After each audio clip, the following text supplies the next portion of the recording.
Hello everyone, welcome back to my channel. இன்னைக்கு வந்து நம்ம என்ன பார்க்க போறோம்னா கிளாஸ் 7th ஓட மேத்ஸ் தான் பார்க்க போறோம். சாப்டர் 3 எக்ஸசைஸ் 3.1ல இருந்து 7th क्वेश्चन வந்து பார்க்க போறோம். வாங்க பார்க்கலாம்.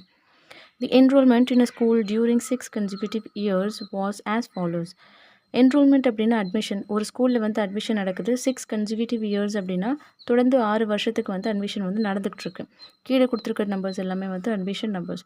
ஸோ இதோட வந்து find the mean enrollment of the school for this period. இத்தனை டைம் பீரியடில் வந்து எவ்வளோ என்ரோல்மெண்ட், அதாவது எத்தனை அட்மிஷன்ஸ் வந்து நடந்திருக்குமோ அதோட மீன் வந்து கண்டுபிடிக்கணும். இதில் வந்து என்ன பண்ணணும், மீன் ஃபார்மில் வந்து போட்டுட்டு அந்த சம்ஸை வந்து சால்வ் பண்ணணும். இந்த மாதிரி இப்போது 7th கொஷின் இது மீன் என்ரோல்மெண்ட். அங்கே வந்து என்ரோல்மெண்ட் தான் வந்து கண்டுபிடிக்க சொல்லியிருக்காங்க. என்ரோல்மெண்ட்டோட மீன் வந்து கண்டுபிடிக்கணும். ஓகேங்களா?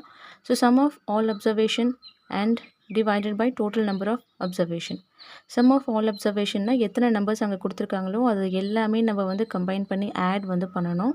அதுக்கப்புறம் எதால் டிவைட் பண்ணியிருக்கணும் அப்படின்னா எத்தனை நம்பர்ஸ் அங்கே இருக்கோ அதால் வந்து டிவைட் பண்ணியிருக்கணும். இது வந்து ஃபார்முலா கம்பல்சரி நீங்கள் இந்த ஃபார்முலா வந்து எழுதியிருக்கணும்.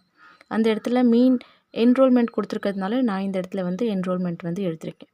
இந்த நம்பர்ஸ் எல்லாமே வந்து கொஷினில் வந்து கொடுத்துருக்காங்க. கொடுத்துருக்க எல்லா நம்பர்ஸையும் நான் என்ன பண்ணியிருக்கேன், இந்த மாதிரி எழுதிட்டு ஆட் வந்து பண்ணி வச்சுருக்கேன். Divided by 6. ஏன்னா 1 2 3 4 5 6 நம்பர்ஸ் வந்து இருக்கிறதுனால 6ஆல் வந்து டிவைட் ஆகிருக்கு. இந்த நம்பர்ஸ் எல்லாமே நீங்கள் வந்து டோட்டல் பண்ணும் போது உங்களுக்கு என்ன நம்பர் வரும் அப்படின்னா இந்த நம்பர் வந்து வரும். 12,348 வந்து வருது. இப்போ இந்த நம்பர் வந்து நம்ம டிவைட் பண்ணி பார்த்துக்கலாம். 12,348 இருக்குது. எதால் டிவைட் பண்ணணும்? 6ஆல் டிவைட் பண்ணணும். 6 டேபிளில் 12 வந்து எத்தனை டைம்ஸ் வரும்? 2 டைம்ஸ் வந்து வருமா? இதை சால்வ் பண்ணிக்கிறோம். 12லேருந்து 12 மைனஸ் பண்ணோம் அப்படின்னா 0. நெக்ஸ்ட்டு இந்த டிஜிட்டை கீழே இருக்கிறோம் 3 வந்து 6 டேபிளில் வந்து வராதா? நம்ம இதை வந்து ஃபஸ்ட்டு சால்வ் பண்ணணும். இந்த சால்வ் பண்ணதுக்கப்புறம் தான் நெக்ஸ்ட் டிஜிட்டை வந்து கொண்டு வரணும்.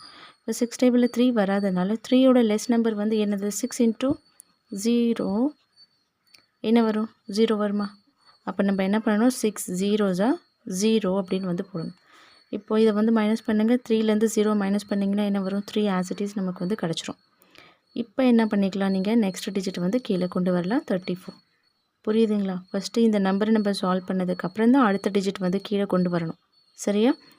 இப்போ 6 டேபிளில் 34 கிடையாது. 6 டேபிளில் 30 வேணால் வரும். 6 5s 30 மைனஸ் பண்ணிங்க அப்படின்னா 4. 3லேருந்து 3 மைனஸ் பண்ணிங்கன்னா 0 வந்து வரும். அகெயின் 4 வந்து 6 டேபிளில் வராதனால லாஸ்ட் இருக்க டிஜிட்டை கீழே கொண்டு வாங்க. 8 கொண்டு வாங்க.